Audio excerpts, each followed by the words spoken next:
There's not a lot of people coming and going, and the ones that are coming and going are students, and everybody's like pretty much oblivious to what somebody else is doing. They don't care. This is Stephen Rivera James, a media studies major at UC Berkeley. He enjoys computer programming, going to the gym, and spending time with friends. Most of these friends have no idea that for months Rivera was homeless. This was where he slept, a study room in Soda Hall. I didn't think it was going to be that hard. I kind of underestimated it because, I grew up poor, so I was like, the next step is being homeless. So it's not that big of a deal. But yeah, it actually was pretty difficult. Difficult even though Rivera doesn't fit into the classic description of homeless. Another kind of homelessness, which is also quite serious but is less visible, is people who have to float from couch to couch, depending on their friends or family members. Bob Offer Westort is an associate director at YAY, a homeless shelter in Berkeley specifically for young adults. He says that seeing homeless college students does happen, but it doesn't always look the way some expect. Most Cal students who are homeless, I think, have enough of a social network through Cal that they're depending on those relations. So we see fairly few of them in the shelter. Rivera says that's his routine when he wasn't staying in the study hall.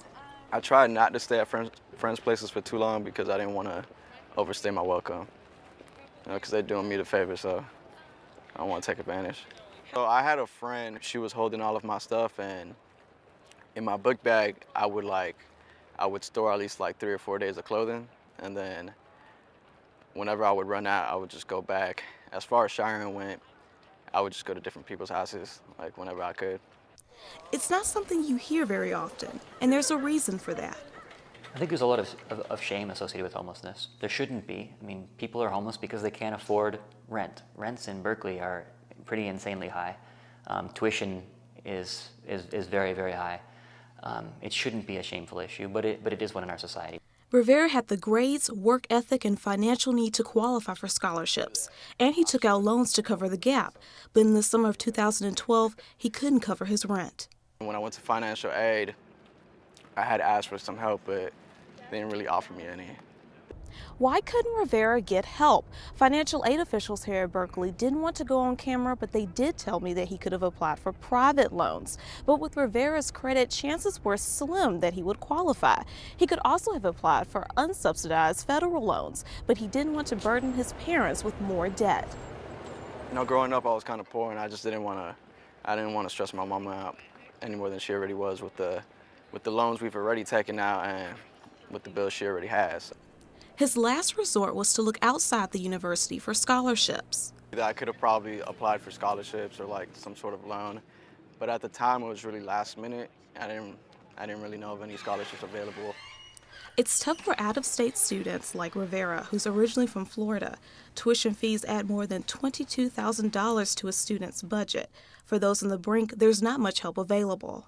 We've actually done a fair bit to help people with paying for entry examinations, with tuition for some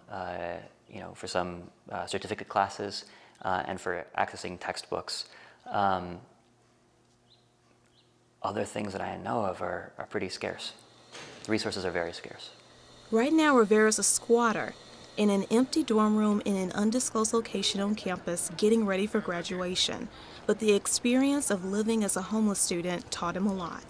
Made me realize what all the homeless people out here go through every day, and that's that I actually had it wasn't a real home, but I had a roof over my head at least. I couldn't even imagine how bad it is for people who are actually sleeping on the street. This is Tiffany Neely reporting.